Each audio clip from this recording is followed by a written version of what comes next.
Welcome to the Aquatics Life, the aquatic spotlight of the daily Parks and Rec show. From swimming and water safety to aquatic fitness and recreation, we explore the people, programs, and ideas making waves in communities everywhere. Hosted by Wesley King, every Friday at 1:30 p.m. Eastern Standard Time, this is the Aquatics Life, where recreation meets the water.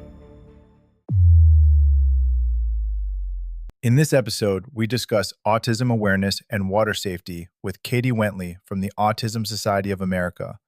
Learn how aquatics professionals and communities can create safer, more inclusive environments through drowning prevention, adaptive swim instruction, and education that helps protect and empower every swimmer. All right, we are live again with our 700th episode of the Aquatics Life. Not yet, but we're getting there. What is this, like episode 12, 13? I don't know, but you're challenging me to be a pro very quickly, well sooner than I'm ready. So I got my aquatics blue on. I was like, I need a blue shirt.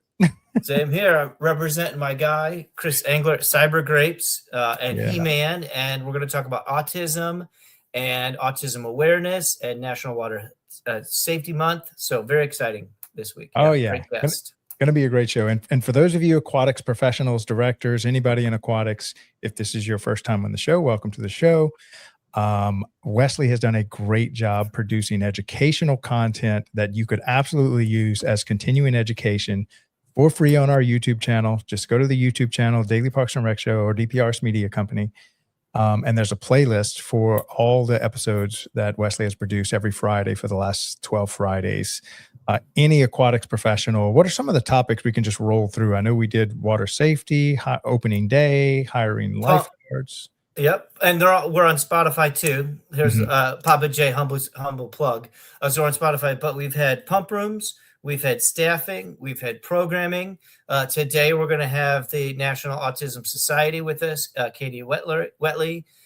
We've had general education. Tyler Daly talked about staffing structure.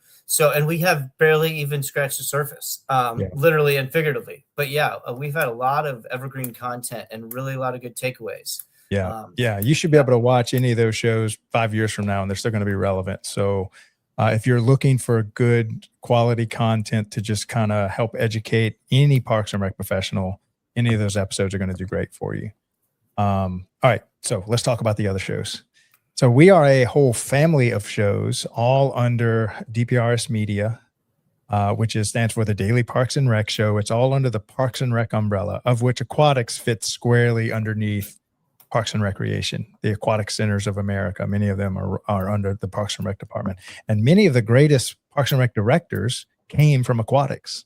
And they talk about how it really prepared them to run the whole city's Parks and Rec department, because aquatics is almost like a microcosm of an entire Parks and Rec department. If you can survive aquatics, that promotion might feel like a break or an easier job than Right. Okay, so I host the leadership series, which is Monday through Thursday, 12 noon Eastern, where we highlight the leaders of Parks and Rec, their career, their why, what their day-to-day looks like, and if they have found any nuggets of information or tricks or hacks to running their Parks and Rec department or anything else, they kind of share that with us to try to get all that great information out to the world of Parks and Rec across America. And so that's actually the original show that we all kicked it off. And then we soon said, hey, we need to create some other shows around all these other topics, just like aquatics, which is what we're doing right now. So, but then also at the 12 noon time slot, Papa J, Jonathan Skinner from California, picked up that Friday time slot at 12 noon. And that was actually the show that just aired a few minutes ago. So every Friday at 12 noon, the Director Pepper Social Club with Jonathan Dr. Pepper. Skinner. Yeah. Well, they decided to change it. Okay. Director Pepper, because they didn't want to have any lawsuits coming up. Understood. So that's our whole 12 noon time slot. Then we go up to the 1:30 p.m. Eastern time slot. On Mondays, it's more of a technology Monday. So we have two shows. On the first Monday of every month, our latest show, which actually launches this coming Monday, it's called, I'm going to mess up the name, the Parks and Tech Collective. And it's where we talk about software in Parks and Rec, because it's such a big way that we handle information coming into Parks and Rec. So we have a monthly show dedicated to just software. Then on the second and fourth Monday of every month, we have another technology show, but more or less talks about infrastructure and hardware, the Internet of Things, and how we create smart parks. And that one is called Smart Parks Forward with our host, Dave Ramirez. And he's been doing a great job on that show. I don't know if y'all knew this. He had like a radio background before he was in Parks and Rec. And then he was in Parks and Rec for like 30 years before we scooped him up as one of our show hosts. So it's a really great show about technology on those Mondays. Then every single Tuesday, since the first Tuesday of the year in January, we started a military rec show on the front line with host John Prue, who's been serving the military for over 40 years.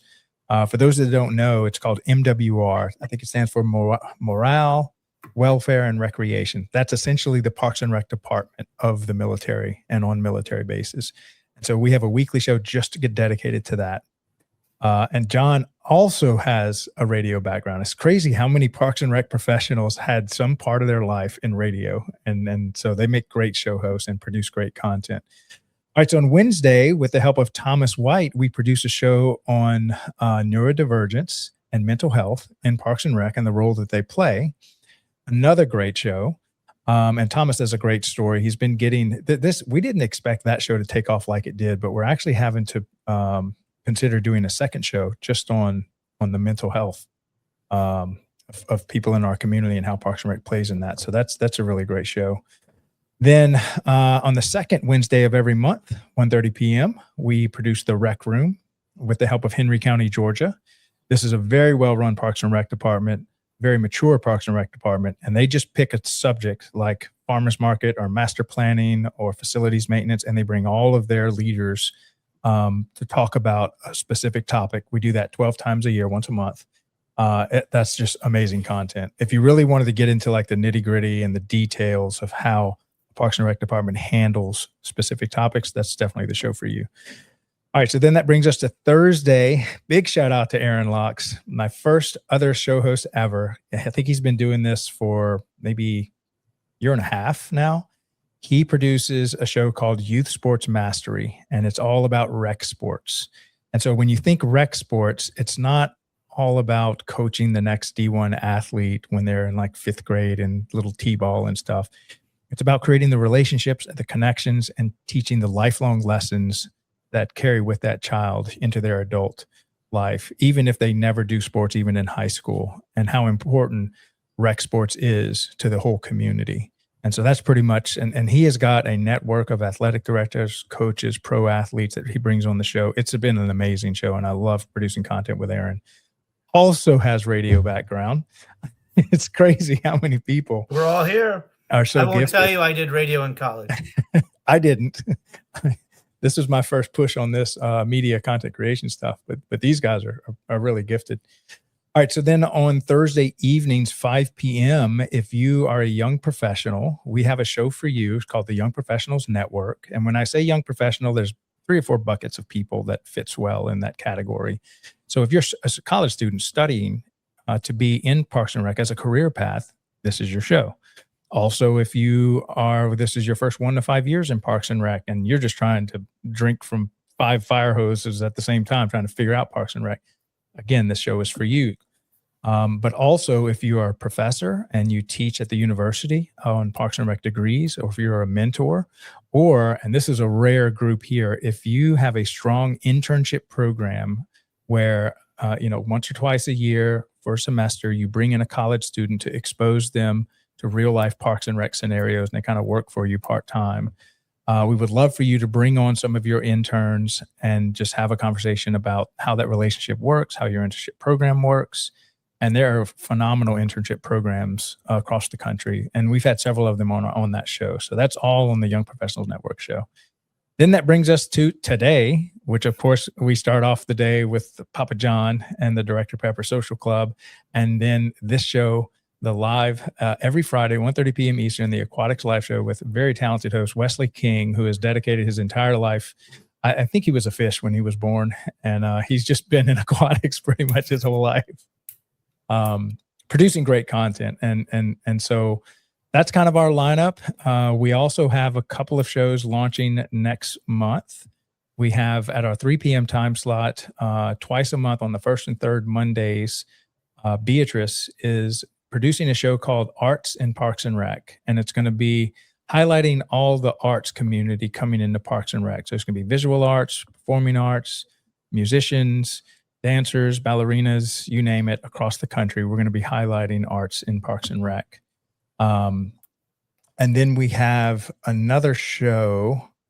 It's called Wreck Yourself. And I don't think we've picked a time for them yet, but that's kind of in the works. That's going to be happening, I think, in June, maybe July on that. So that's our lineup.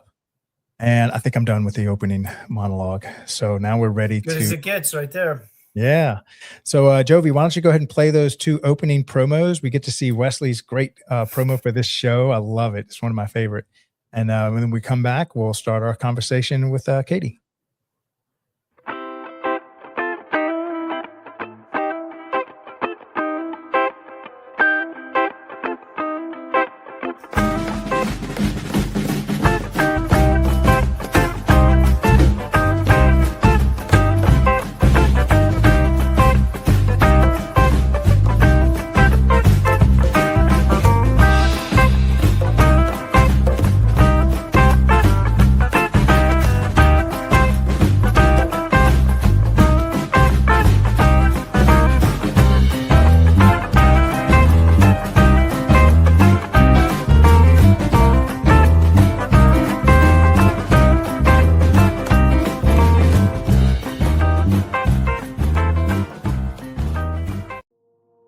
It's not just water.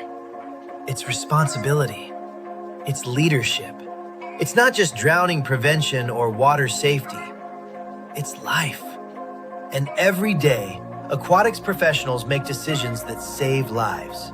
Because aquatics is more than swim lessons. It's community. It's creativity. It's impact. For over 30 years, aquatics hasn't just been my profession. It's been my life. I've seen the challenges, the pressure, the grind, but I've also seen the power of great leadership and what happens when communities come together. This is where education meets entertainment, where real conversations happen, where aquatics professionals come together to learn, lead, and grow. Because aquatics should bring people together. This is Aquatics Life, streaming on DPRS Media Network.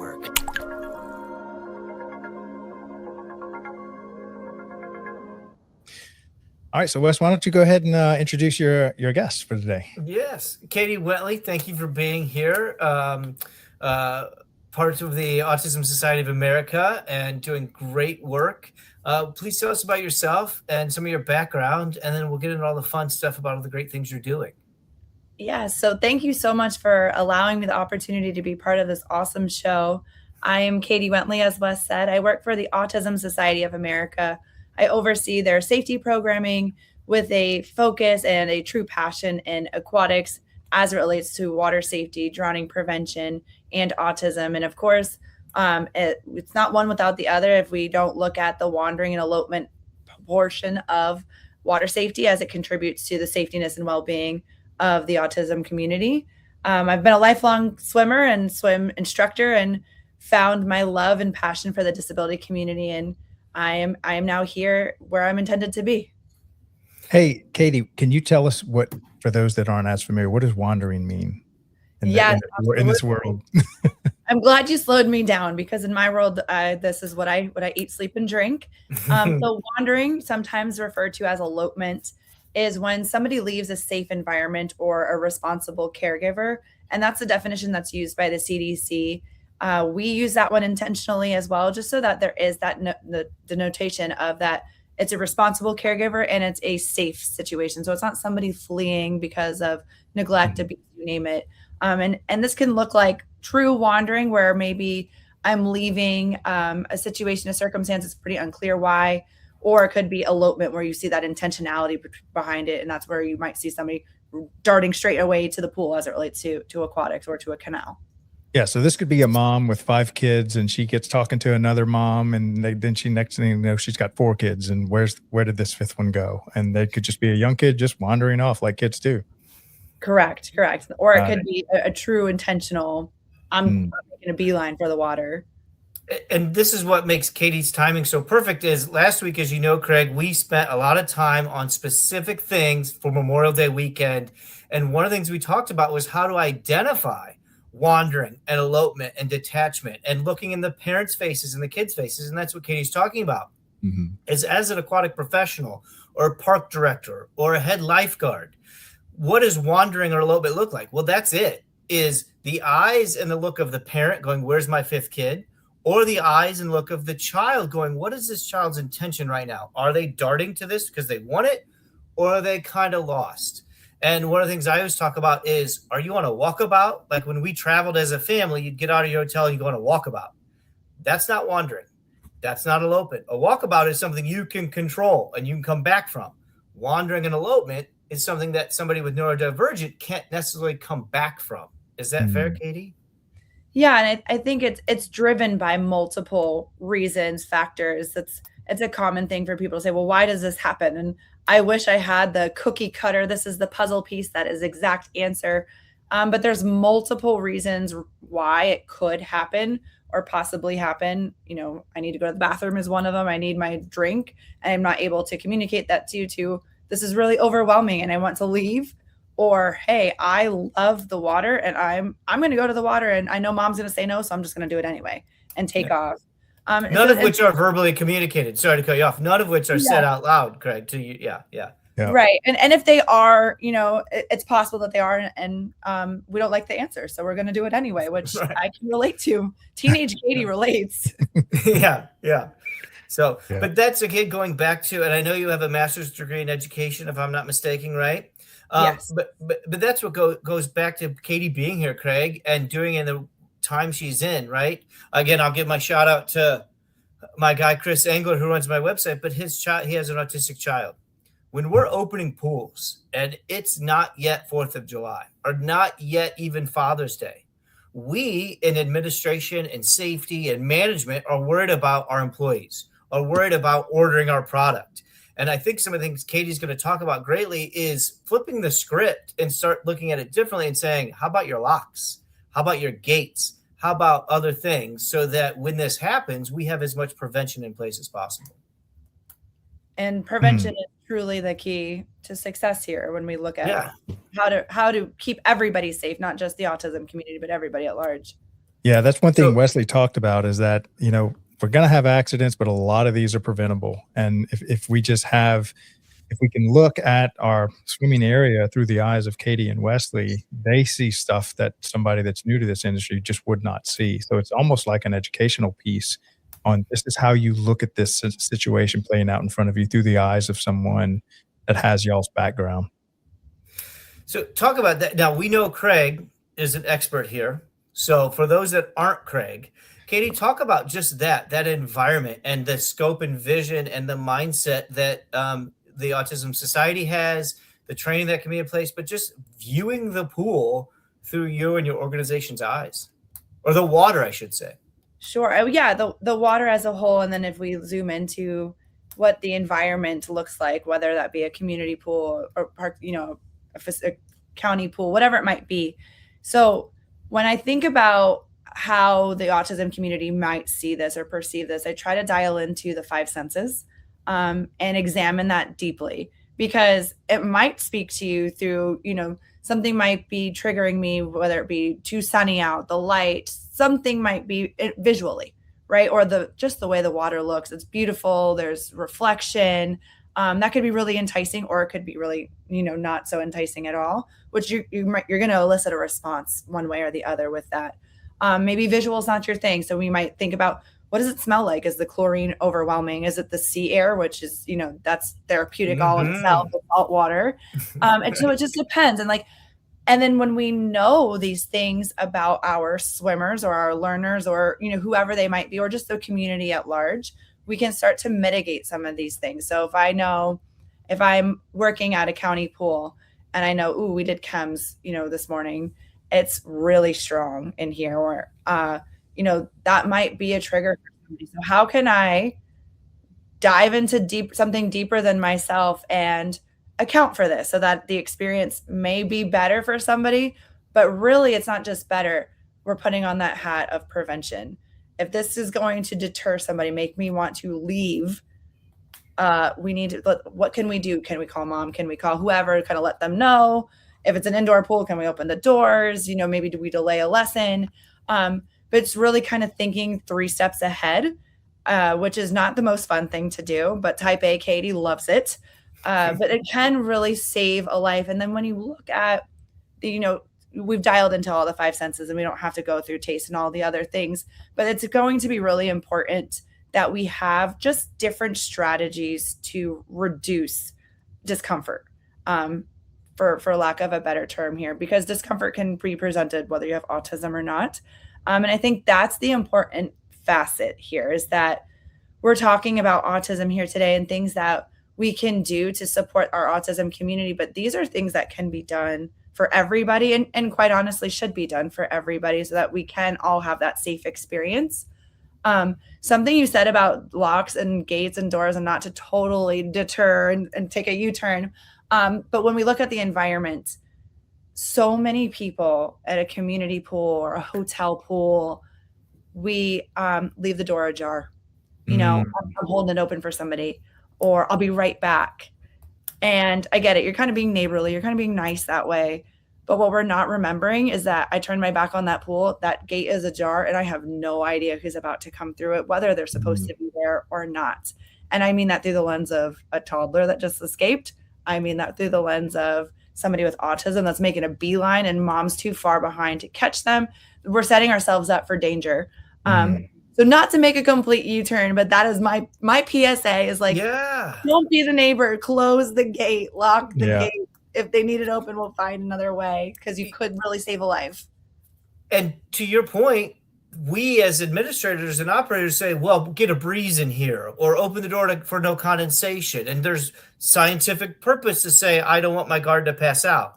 But we need people like Katie and Autism Society and these groups to say, whoa, wait a minute. Maybe you should operate your pool safer so then you don't have bad chemicals. And by the way, use us as an excuse. Use us as I'm not saying I'm saying that. But there are legitimate reasons to have that gate closed. And it's not because you're hot, right? If you're hot, manage the pool better. But to Katie's point is, we're just trying to solve a problem. It's hot, open a door. I have to do something real quick, unlock a gate. And that's what Katie's really driving home is, we're so busy operating the pool, we sometimes get in the habit of going, wait a minute, what impact am I going to have right now if I leave this unpacked? Or if I leave this chemical out, or this light switch is off, or because again, there aren't less people getting autism. Let's be very clear about that, right? The scale isn't going down. Yeah. Second, there aren't less people drowning from not drowning with autism and neurodivergent, right? What's it, 160% at times, I think is the stat, right? Yeah, the stat is 160 times more likely, which is, it sounds fake. That truly sounds like a fake stat. And if you look under go play the lotto, right? I mean, it's But so combine our operators not being attentive with the increased rate of neurodivergence, with the percentage of drowning with a neurodivergent thing. Those are 3 pretty challenging components for not locking a gate, Craig. Yeah. For leaving a door open. But that's stuff we have to take into consideration. I remember one thing you said on one of the other episodes is that when it comes to safety, drowning prevention, all that, it's measured in seconds. So, I mean, it's you might just think you're saving someone a few seconds by holding something or leaving something open or making it convenient for others. But to save somebody, or the risk is literally measured at, like, on a stopwatch. You're not kidding. And that's how we get tested as a lifeguard sometimes in our drills, right? Katie, as a swimmer, and you have to, as a lifeguard specifically. So Craig, what I love about your approach to this is you don't have any bias. We in aquatics are dealing with different groups and different organizations and meeting different criteria. But in the outside world is, wait, you saved 8 seconds to leave a gate open and the kid died? Wait a minute, hang on now. And you're like, whoa. Right. And so it's using that time analogy in a preventative measure and to help people understand, like, this is important and it's real. Good. All you have to do is hold your breath and count how many seconds before you block out. That's about how much time you got. That's it. Yeah. Scary. And not to say that I haven't done any of those things, but just when I've sure, we all have. And there's, I don't want lifeguards passing out inside, but maybe we could station somebody close to that door so that we have somebody, we can mitigate risks here and make sure everyone's alive. But I mean, not to get too too many people mailing letters at me, but that's the conflict in aquatics, Craig, is there are real statistics. My statement is, if you're on the spectrum, you're either going to die of old age or in the water, right? Now, that's Wes King's statement, but that's how wide range of aquatic challenges are. On the opposite end, I'm trying to run a pool. I might not care about the geriatrics. I might not have as much concern about neurodivergent or special populations or DEI, because I'm in charge of a facility and I don't have the training, and my lifeguard showed up and no one died.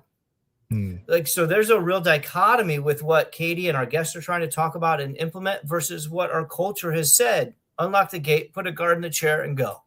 Yeah. It kind of reminds me of, like driver safety. I mean, we're certainly not going to say driving is too unsafe, so no one gets to drive. I mean, we have a society that has vehicles and roads are dangerous. And in a split second, you can be in a fatal accident. And so you really just have to train the drivers and operators of the vehicles how to operate safely. And I feel like aquatics is just another facility you have to run, but you have to learn how to operate it safely. Well, I love that you said that too, because you don't get better at driving by not driving. We have to practice it. And so that's also like one of the major problems is that we do a great job at educating people on the dangers of aquatics at times. And so we're so good at it that we actually keep them away from the water, which is terrible. Water is the most magical thing there is, but I can understand why people are afraid of it, but we have to kind of do better as a community it is dangerous. Two things can exist at the same time. It is dangerous, but we also need to get around it so that we're confident should we need to use it. Yeah. Let's do it after I know we're going to go to commercial break. One, to your point, Michael Wilbon, two things can be true at once, PTI talk show. But then when we come back, Katie, let's talk about some of those certifications and training that you offer so that if you're actively in aquatics, you can get involved. And if you're not actively in aquatics, you can understand some of these efforts that are being put out there beyond just education and awareness. Yeah. Yeah. Okay. We'll go ahead and break for our sponsors. Jordan Ziff is one of our other show hosts. She produces a show called with her sports. It's called the Athletes Commute, and she got her first sponsor. It was a university, and so she was able to record that. So we're kind of promoting the University of San Diego's master's program, and then we're also going to give a big shout out to Outdoor Link, which is one of our earliest and primary sponsors. They are helping parks become smart parks. So if just like you have a smart home and you can control so many devices in your home with your cell phone, imagine if your entire city's infrastructure through the Parks Department was that interconnected through smart devices. And so they have been helping communities across the country control their splash pads, their bathroom door locks, their baseball field lights. And it's just an amazing company. If you want to learn more about either one of those, just hit me up on LinkedIn and I'll get you connected. So Jovi, why don't you go ahead and run those two promos and we'll come back and finish up our conversation with Katie. This episode is brought to you by SDSU's Sports MBA program. If you're passionate about sports and want to work in the women's sports industry, then this is the time to pay attention. SDSU's program is 12 months accelerated hands-on learning where students have actually gotten to work with teams like the San Diego Mojo, partnered with the Farmers Insurance Open, and visited headquarters like the Upper Deck or Callaway Golf. It's built for people who want to be in rooms like that. So if you're interested, deadlines are approaching. Learn more or apply with the links in the description.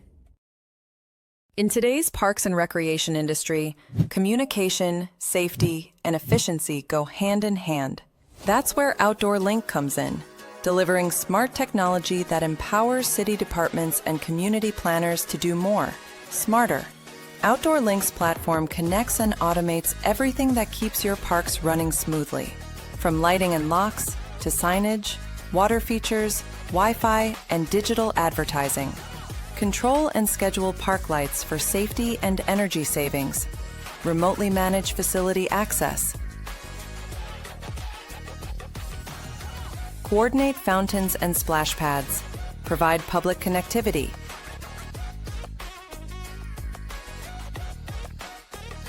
all from one simple, unified platform, giving you real-time control, data, and cost efficiency.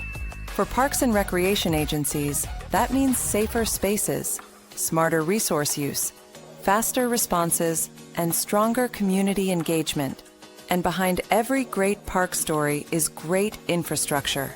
That's why Outdoor Link proudly supports DPRS Media Company, helping the Daily Parks and Rec Show amplify the voices of professionals shaping our communities every day. Outdoor Link, smart, connected solutions for parks, recreation, and beyond. All right, Katie, I have a question for you. I wrote this down. Tell us about local versus national challenges. What is something we can all take action on? And tell us about the training and programs that y'all offer. Sure. So the challenges nationally is truly that there's no like standardization across the board when we look at how we teach swimming, who we teach, when we teach them, what we teach them, and the different modalities, methodologies. So, if I'm a family that's living in North Carolina and we get moved to Iowa, I have no idea if the services that I've gotten now in North Carolina are the same in Iowa.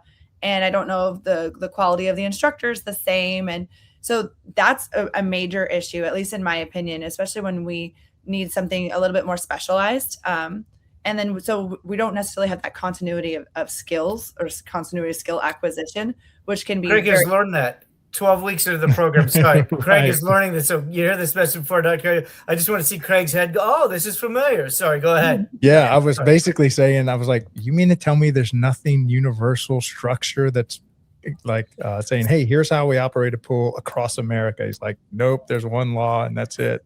Yes. Sorry, Katie, but yeah. No, it gets tricky even, and that's same for locally too, across counties, that you see very much differences and modalities, and there's room for improvement across the board and collaboration across the board, because not one way is the best way, but that is a giant issue. And then at least when I look at what we do for national messaging, for example, not everybody swims year round. I personally work remote, so I'm in Florida. I swim year round. The pool's always open. That's what we do. But when we're looking at somebody with autism or with other different cognitive needs, it's super important to be continuous in practicing our skills and retaining our skills. And if I'm living in a state like Maine that's cold half the year and maybe doesn't have an indoor pool, it's very difficult to maintain those skills throughout the year. So it's kind of like that's tough. But then if I'm somebody that loves water, I didn't forget that I love water. I just now don't remember that I may or may not have that same skill set. So the messaging, down to the messaging is something I find super challenging. I know you had a second part to that question. Yeah. So tell us more about the training and programs offered for that. Yeah. So this is my favorite part, because I feel like we can be part of a solution here. And I wish it was like I wish we had one solution always, but we don't. Newsflash that we know. But so what we do at the Autism Society is we did a needs assessment, and we first and foremost identified that our aquatics professionals that are actively working in aquatics need support. Even if you've been teaching autism forever, there's always so much that's evolving that we need to grow, lean into, practice, try. So we've created a training program for aquatics professionals so that they feel better equipped when they meet somebody with autism. And the intention behind this is not just one version of autism. A lot of times we see on the media like a very much glamorized version of autism and the good doctor that saves the world. And that does exist, but so do many other variations of autism. And when we looked and we're understanding through this needs assessment, which is very clear, there are lots of versions or variations of autism that gets removed from programming due to the significance of their support needs. And that's not fair. And those are the people that need the most help when we look at water safety. So this training program is created for all people. We use universal design for learning, a UDL approach, so that the instructor can meet the needs of somebody that has level 3 autism, as people classify it these days, or if somebody doesn't have autism at all. It's just merely good teaching, so that you're teaching to the learner and not teaching to the skill. You're adapting the skill to meet the need. So that's the first thing that we did. That's a pretty robust training, 16 hours. It's my favorite because it's not just, a click through online. There is a component that you can do asynchronously, but you have to get in the water, and you have to get in the water with me, and you have to get in the water with me and autistic learners. And these learners range in age from age 2 all the way through adulthood, because society often thinks that autism ends at 22. And I think sometimes society forgets that there are plenty of adults in this world that don't know how to swim, and that's okay. And we need to have space for them to swim. So that program allows instructors to apply the skills that they learn in the training in the water with people of all stages and ages. Sorry, a mouthful. But then there are other training modalities that we offer, because as a former aquatics professional, I know that wearing 16,000 hats in one day is the norm. And just taking in a time to have a granola bar as you're walking in on stand or to the next lesson is a feat all in itself. Like, that's a win.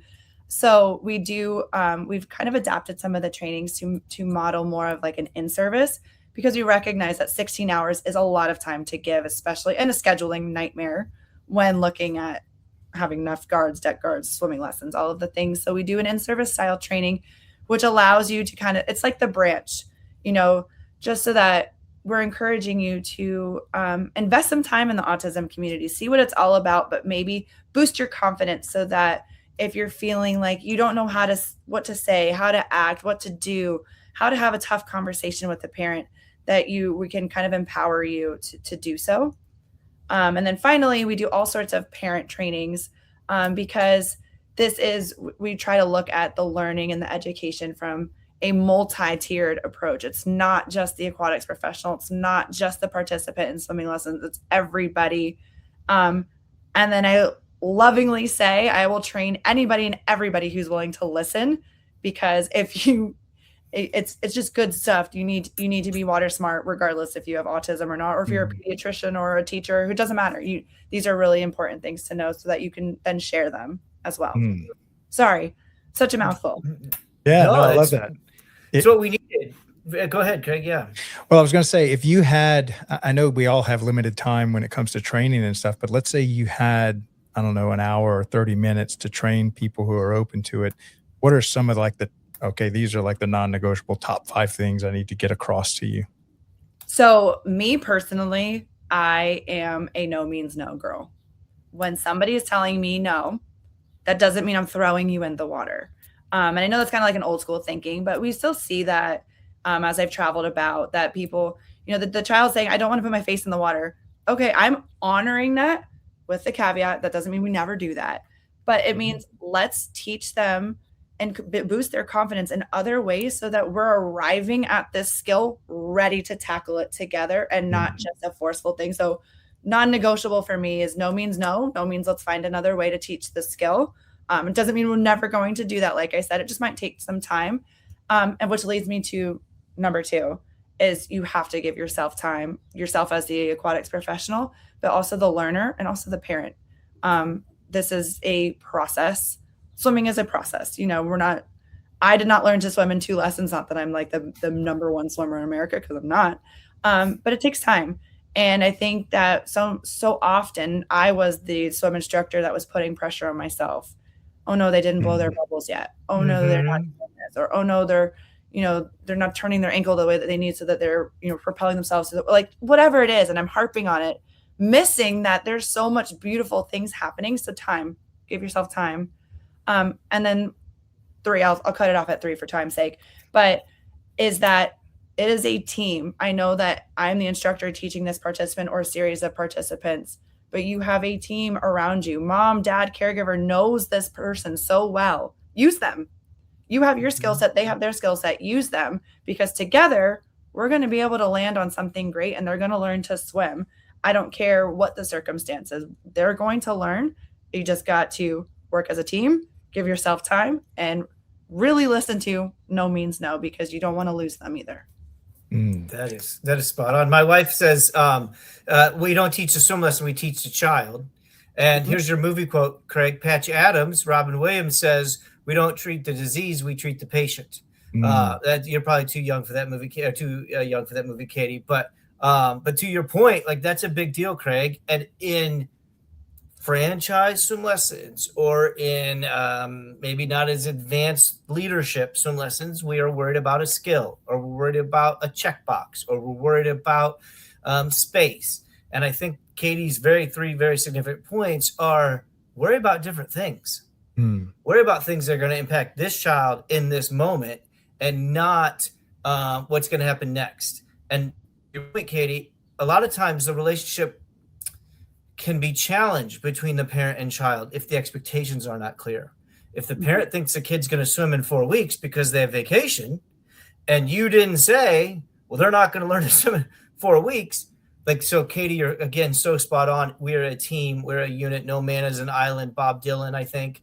Point being is, if the swim lesson is independent, then we're not going to have great success. I have a question for both of y'all. This is, how do y'all deal with when the parent doesn't know how to swim, they're terrified of the water, and they've kind of imprinted this on their child, and their child's kind of, does that ever come up in this whole scenario playing out? 41% of adults, on average, 41%, 37 to 41%, Craig, of adults in this country don't know how to swim.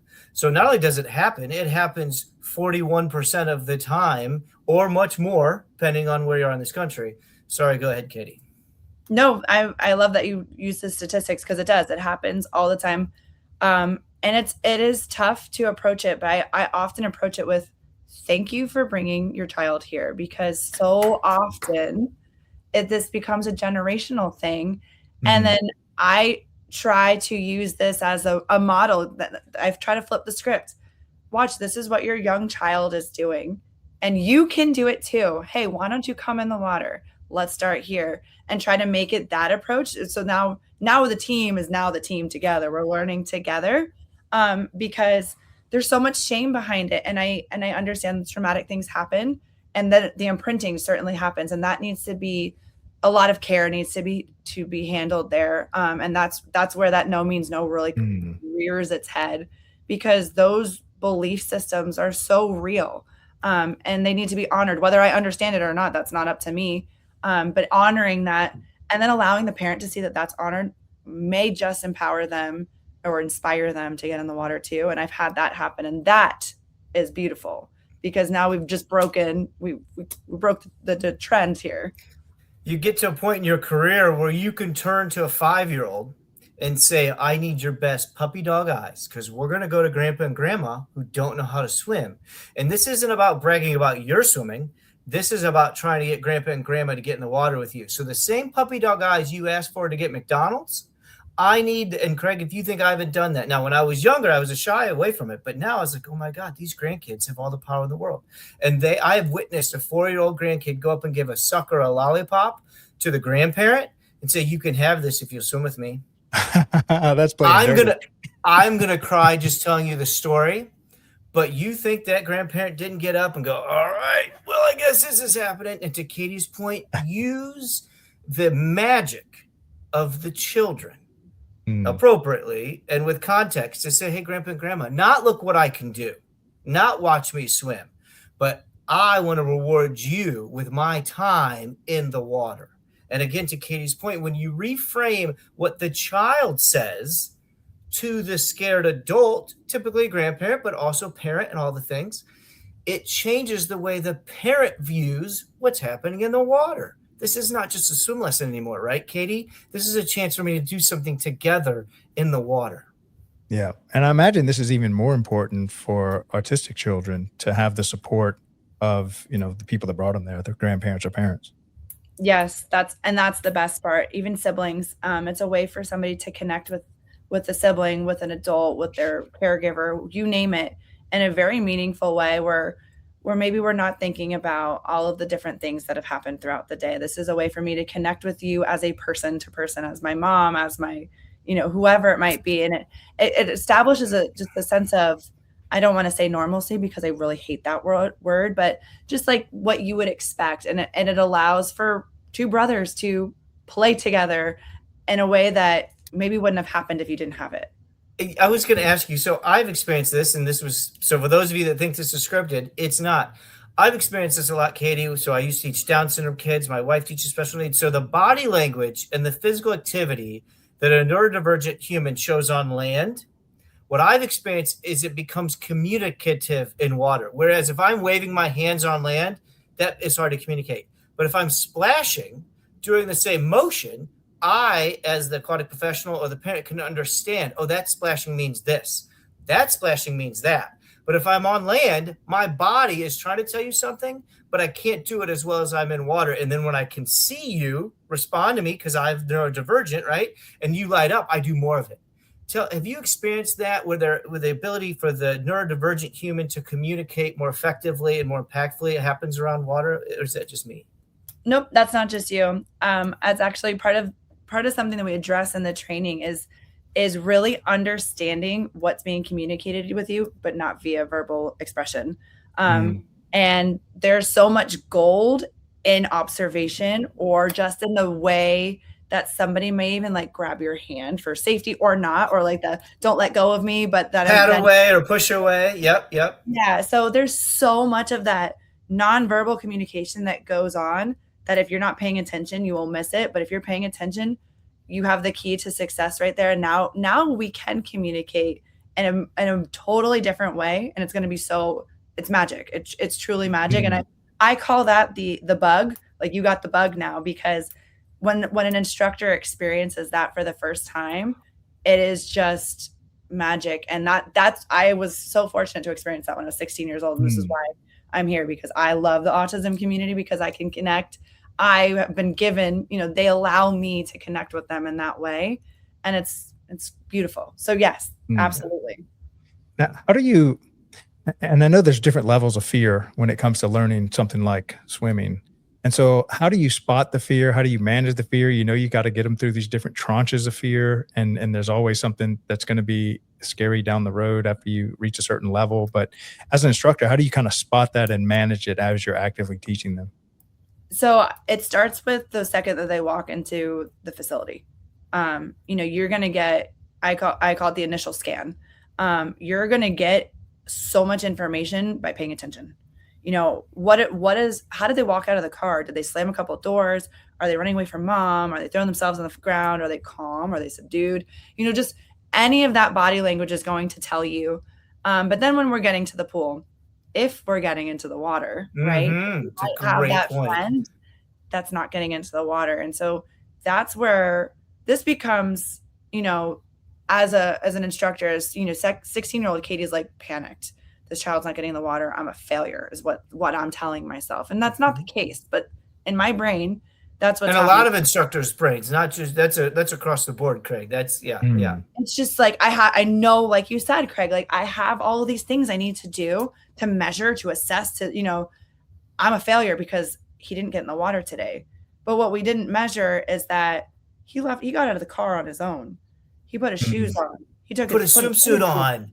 Yeah. Sorry. No. It's but that's so big deals. Taking those skills and breaking them down to attainable things that make sense and that are respectful to the learner. Because I can't just throw you in. I mean, I can, but why am I going to that doesn't solve the problem. So it's baby steps, take it down to what's meaningful to them. If it's, I put my toe in the water, that's incredible. I had a 17-year-old at one point. It took him 2 years before he got. I was about to say adults are different. Yeah.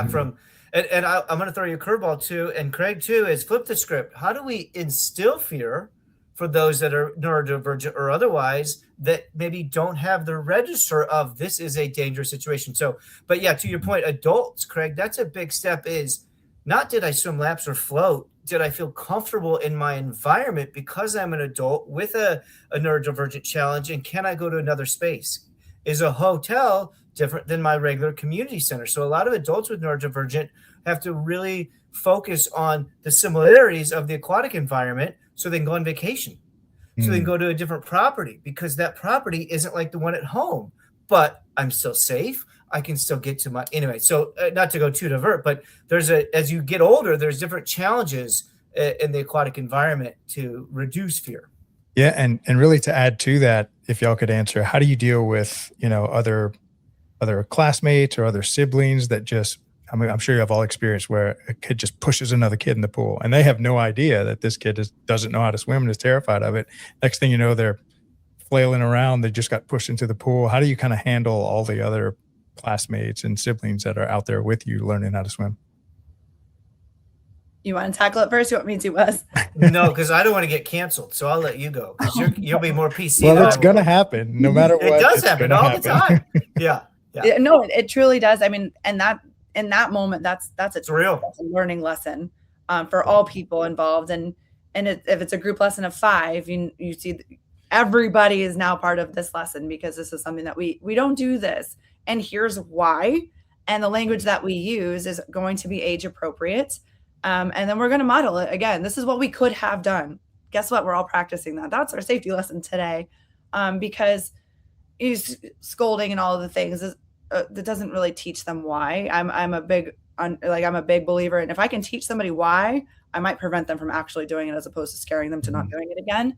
So teach them why. This is why we don't do this. You could have cracked your head. Do you want to, this is what could have happened. But this is, if you want to say hi to him or if you want to play with him, here's how we can do that and not push them in instead. Or if you're mad, tell them you're mad. Yeah, I was going to say most times, and I do want to get to the reverse of fear, but most times in my experience, you can see the look on the face of the person that did the pushing. And unless they are, Edward Norton in the Richard Gere movie, Primal Fear, their brain is going to go, oh my God, I did something unsafe because the rest of the room reacts. And that's where I let Katie go first. That's where I've learned to play into. I want the person who pushed the kid in to stand back and go, oh, I just caused all that. Yeah, little Johnny's okay, and we saved him. But it's that emotional trigger that I have found that really sticks in the crawl to make them not do it again. Because if they just push somebody in and we save them and they get out, I'm going to push another kid in. But if they realize that the guard responded, 4 parents responded, I had to stop class, the whole room kind of stopped and is now spotlighted on you. And they go, well, I don't want that attention. You're right. You don't. Oh, and by the way, you almost killed somebody. Then the 5-year-old, the 9-year-old, the 12-year-old, typically what I have learned, and this happened over years and years of learning this, was that get in their feelings. Get in the feeling of you just pushed somebody in front of a train. Would you do that on a train stop? No, I'd never do that on a train stop. Oh, well, that's kind of what happened here. And when they can relate to the trauma that they instilled and the reaction that occurred, typically that emotion hits really hard. But again, it took me years and years and years to get that right. But that's how my analogy is. You just push that kid in front of a moving train. Yeah. Oh, well, I'd never do that. So, but going back, Katie, how do you look through the lack of fear, right? Neurodivergence, autism has that spectrum side too of, I don't see anything but the thing I want right now. How do you take a step back and really teach that, I say fear, but teach that prevention and teach those steps so that they take the blinders off and don't rush to the pool? And that answer is the magic answer. And I wish I had fair. This is it. I told you it was a curveball. For all people, but it depends on, if we can identify the why these blinders go on, sensory reasons, whatever it might be, can we find a way to meet that need in a different way? Because there's going to be times when it's no, I'm sorry, it's midnight, we're not going swimming. It's no, but we can do something different. And sometimes that works and sometimes it doesn't, depending on the individual. That's also why I like to slow down the process if possible. That's where it's very key to have nothing we do is fast. Right. Your routine. And that is your routine, whether you're going into the shower, the bath, I don't care what it is, so that we can at least buy ourselves the seconds that we so desperately need. Because I'm not sure if you're going to be 100% effective all the time, especially if it's somebody that's a very strong desire. Or fast. But in terms of not inducing fear, but just maybe teaching about limitations, there's space for on land water safety lessons. Yes. And I don't care if you have to teach it 9 times a day for the next 10 years, people will understand. Repetition it matters. And the one time we slip, that's an opportunity. You give an inch, take a mile type thing, so I think about it, and it's not as simple as learning multiplication, like your multiplication times tables.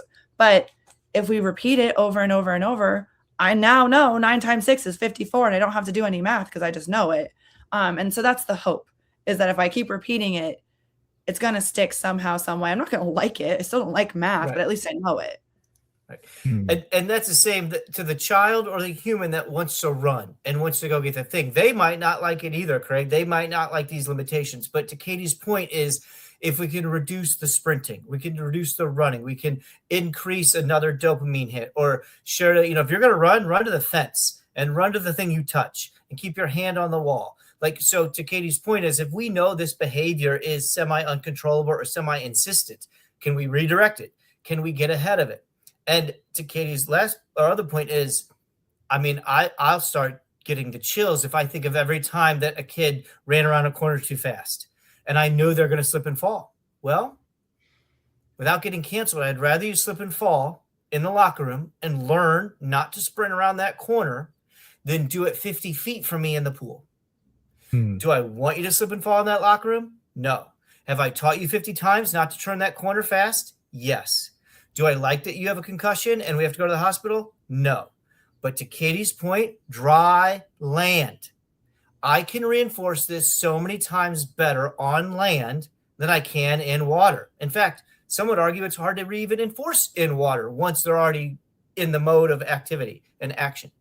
And so, again, I'm not telling you I want people to slip in your locker room or get lost or wander, but drive home what Katie's saying is take those opportunities to do in-classroom education, to do tours, to do walking paths, to put footprints on your doorway, all the things that respond or remind the human, this is the path I want to take.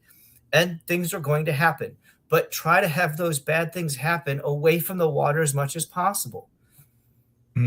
It's not fun. It's not easy to talk about. And I don't want kids slipping into my locker room, but I surely don't want them running on my pool deck. Yeah. Something that Katie said earlier, she said, you don't like the word normal. And so, and I think what you're getting at there is every child is different. Every person, every non-swimmer trying to become a swimmer is different. And you almost have to tailor make your knowledge base to this child and teach them what they need to know, because the very next student is going to be almost like a completely different lesson. Mm-hmm. And they're next to each other, and they're standing next to each other, and they're the same age, and they look like each other, and they're in school together. But yeah, it's Craig, we'll close here in a minute, but there are some steadfast things, right? No blue swimsuits, right? Look for zip scars. But to what we're talking about here, there are universal signs. Are you separated from your parent? Do you look distracted? Are your body in control? But like you said, Craig, once they're in the water or once they're in your teaching environment, you really have to step up the game and what Katie's talking about in your education, your training, your ability to communicate, because it's not going away. Well, and the most fascinating part, and I guess I'll leave you with this, is that often this happens for all people, I believe, but I've seen it time and time again with autism. The person that I meet on land is very different than the person I meet in the water. So we can have all the information in the world, but they're two totally different people. Mm-hmm. And and they know it. It's great. It's again, it's a part of the magic, but to your point, it's a new lesson every day. It's a new, it's a new human every day, because we all are different every day. Right. My 100 today is very different than my 100 on Monday. It's just different. And maybe I slept more, maybe I didn't, but I think it's just important to know that regardless of who it is and what we know about them, and that's where my friends with autism, they get, I heard about that kid. What does that even mean? That was that one day. Preach on. Yeah. So yeah. I try to encourage people. Okay, you heard that. Great. That doesn't mean that's fact for you. Give them a try. We don't need to remove him right away. We haven't even met him. I saw how you changed your tone. Mine did too. I could feel it. Sorry to cut you off, but I saw your face change, and I got goosebumps. And Craig, you want to talk about a real question we can spend an hour on is, what do you do as a swim instructor when one kid or one parent turn to another? It's not basketball, God bless basketball, but you're in the water, you know it's real, and the kid goes, oh, aren't you the kid that doesn't speak? Or aren't you the one that has, right? That happens. And the 5-year-old doesn't know what he's saying to the other 5-year-old. They're not doing it egregiously, but then you're in water and every parent hears it and every other teacher hears it. And you go, oh, I just found out you have autism. Oh, shoot. Not in a negative way, but I now have the whole world looking at me going, all right, Katie, what do you do? It's like when your kid says something silly to a person in the grocery store that they shouldn't say, right? But it's real now, and we're in water. So again, that's the type of stuff that 16-year-old swim instructors deal with, aquatic directors deal with, Autism Society deals with, and that we just don't talk about enough, because those feelings are real and those emotions are real too. Yeah. Well, before we close out the show, where can people get in touch with you, or where can they find out more about the stuff that you teach and educate people on? Yeah, so you can check out autismsociety.org, or you can do autismsociety .org, /water-and-wandering. You can also email me. I am an open book. I love to collaborate. I am not somebody that knows everything, but I'm somebody that will die trying to learn everything. And we also, at the Autism Society of America, we have a helpline, and that is the unsung hero to me of our organization, the backbone of our organization, because it allows for people who are in Virginia and need access to a resource, or need, hey, is this swimming facility good? Or who do I go to for eye doctor? Whatever it might be, they're able to help them find those situations, or are moving, so I encourage you to reach out to the helpline, and you can do that, via chat. You can do that however makes the most sense for you. And they pride themselves on getting back to you in a timely manner, and they're just phenomenal. That's so awesome. Fantastic. Well, thank you so much for coming on the show today and helping Wesley produce another banger piece of content that's going to live on the internet forever. So hopefully, 30 years from now, people will still be watching this and learning from it. Let's do this again in the fall when we get to seasonal. I know Craig's like, all right, great. And I'm putting you on the spot, but would you come back in the fall when we have our regional or seasonal programs open, and we have our indoor stuff too? Because I think there's a lot of stuff that we can talk about when we're kind of in that enclosed environment. Absolutely. Oh, so happy you're here. Thanks for being here, Katie. This is so great. Thank you so much. Fantastic. Well, great show, guys. Y'all have a great rest of your day. Joe V, that's a wrap. They say it's just rec. Just rec, where kids learn to try again. Just rec, where confidence begins. Where teamwork, effort, and fun matter more than trophies. It's not about perfection. It's about participation. It's not just rec. It's where kids learn to love the game and themselves. It's just rec until they learn teamwork for life. It's just rec, but it's everything to them.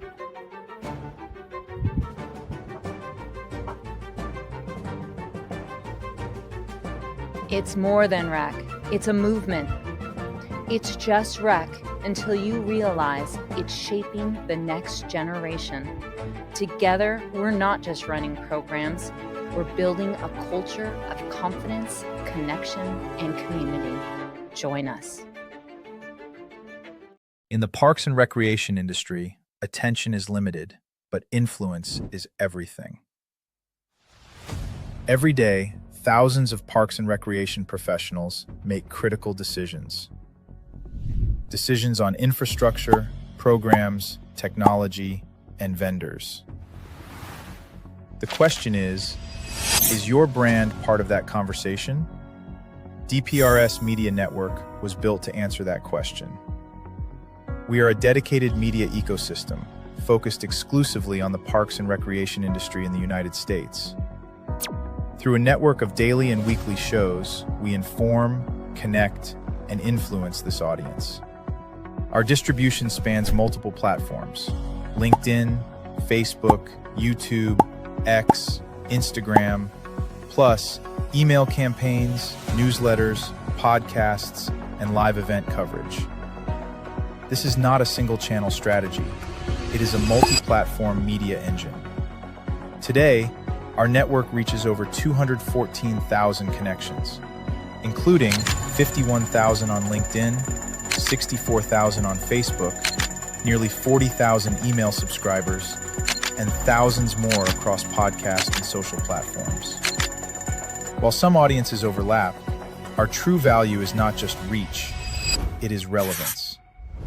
We speak directly to parks and recreation directors, program managers, and industry leaders, an audience that is highly targeted and actively engaged.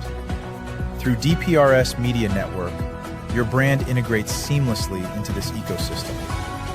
Through sponsored show segments, targeted advertisement placements, podcast features, and host-read promotions, even custom-branded content.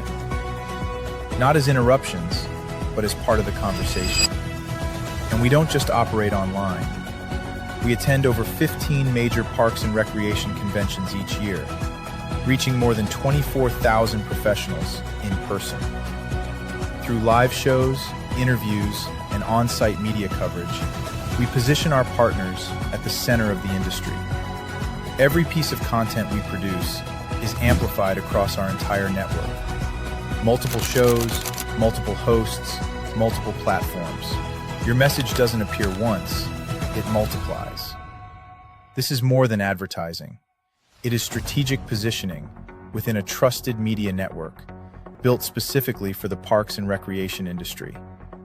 If your goal is to reach decision makers, build credibility, and stay top of mind, then it's time to partner with DPRS Media Network. Apply for partnership or sponsorship today. Let's position your brand where the industry is already paying attention.